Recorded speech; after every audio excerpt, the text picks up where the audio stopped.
dia punya plot twist pula di kalangan anti-vaksin ni.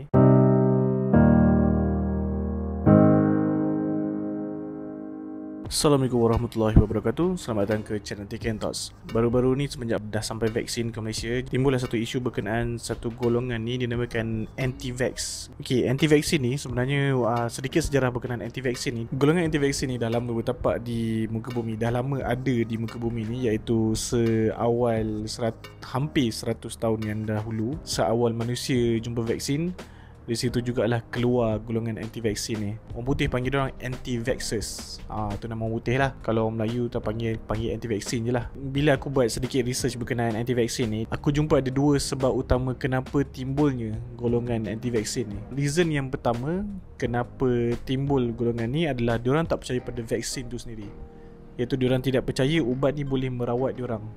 Yang keduanya, diorang tak percaya pada kerajaan ataupun whoever yang memerintah ni, dan bahasa mudahnya diorang tidak percaya pada vaksin ni sebab conspiracy theories. Okey, kita pergi kepada sebab yang pertama dulu. Diorang tak percaya pada ubat-ubat ni sebab diorang percaya kepada antibody badan sendiri, dan diorang lebih percaya kepada, diorang tak percaya kepada modern punya medical lah. Sebab diorang percaya modern medical ni mudah dimanipulate oleh golongan tertentu untuk mendapatkan, selalunya antara benda yang diorang timbulkan adalah vaksin ni antara punca kepada autism. Kadang-kadang antara benda yang membuatkan diorang percaya kenapa vaksin ni sebenarnya dimanipulate oleh golongan tertentu, antara sebabnya adalah contoh kanser. Kanser dah berpuluh tahun di muka bumi ni tapi masih tak jumpa ubat pada kanser, which is sekarang ni yang ubat pada kanser hanyalah kemoterapi, which is kemoterapi tu sangatlah mahal, dan sekali lagi dia menguntungkan sesetengah pihak. Kadang-kadang kemoterapi ni tidak merawat orang pun. Antara reason kenapa dia percaya vaksin ni hanyalah untuk kebaikan golongan tertentu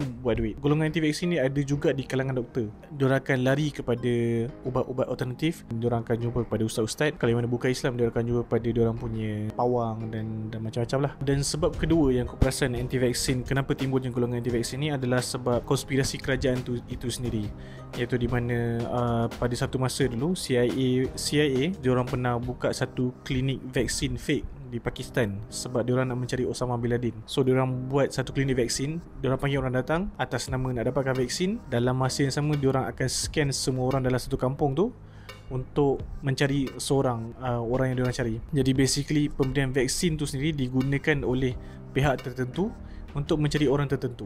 Benda ni terjadi di Pakistan, dan sebab tu di Afghanistan dan Pakistan diorang tak percaya pada CIA, diorang tak percaya pada pemberian vaksin, dan sebab tu juga di Afghanistan dan Pakistan masih ada penyakit polio pada tahun 2015. Secara kesimpulannya, yang aku nampak ada dua sebab utama menjadikan timbulnya golongan ni. Macam aku cakap tadi lah, pertama tak percaya kepada modern medical, dan keduanya tidak percaya pada kerajaan itu sendiri. Modern medical ni menguntungkan sesetengah pihak, dan konspirasi kerajaan ni pun menguntungkan sesetengah pihak menggunakan proses vaksinasi ni atas tujuan tertentu. Tapi dia punya plot twist pula, kadang-kadang di kalangan anti-vaksin ni, bila berlaku kematian kerana tidak mengambil vaksin, diorang akan senyap. Itu yang menjadikan pihak kerajaan, contohnya kerajaan Malaysia ni, agak risau apabila semakin ramai golongan anti-vaksin.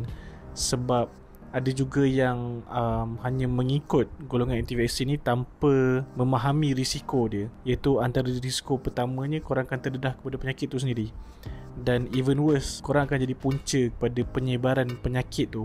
Dan macam aku cakap, kadang-kadang golongan anti-vaksin ni diorang bersungguh mempromosi orang lain untuk jadi anti-vaksin, tapi bila berlakunya kematian akibat tidak ambil vaksin, diorang akan senyap dan diorang akan diamkan diri. Kesimpulan yang aku boleh buat adalah kita semua ada pilihan nak ambil vaksin ataupun tak ambil vaksin. Kalau katalah sampai tahap kita tidak bersetuju dengan sesebuah kerajaan tu untuk berikan vaksin kepada kita, kita boleh berhijrah ataupun apa-apa pun, sebab at the end of the day kita semua ada pilihan untuk dibuat. Kalau dari segi konteks vaksin ni sendiri, pada aku, kalau korang sakit, pergilah berubat. Tak kisahlah korang berubat macam mana pun. Dan kalau korang memilih untuk jadi anti-vax, saranan aku tak payah kempen lah.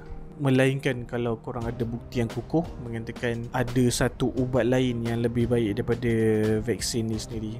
Dan kalau katalah korang boleh membuktikan benda tu, rasanya korang tak perlu kempen, dan perkara itu akan tersebar dengan sendirinya apabila keberkesanan perkara tu betul-betul terbukti. Pilihan itu salah satu nikmat yang Tuhan bagi pada kita. Kalau nak kata mana satu pilihan yang betul, sejujurnya aku tak tahu. At the end of the day, kita takkan tahu pilihan kita betul betul ataupun salah. Betul atau salah tu pun sangat subjektif. Kita semua ada pilihan, dan yang penting kita kena tahu, kita perlu tanggung dan kita perlu hidup dengan pilihan kita buat. Dan whatever happen, everything happen for the best reason. So semua jadi ada sebab tertentu dan ada hikmah yang terbaik. Alright, so apa pendapat korang tentang anti-vaksin? Korang boleh komen kat bawah. Jangan lupa subscribe. Peace out. Thoughts. Assalamualaikum.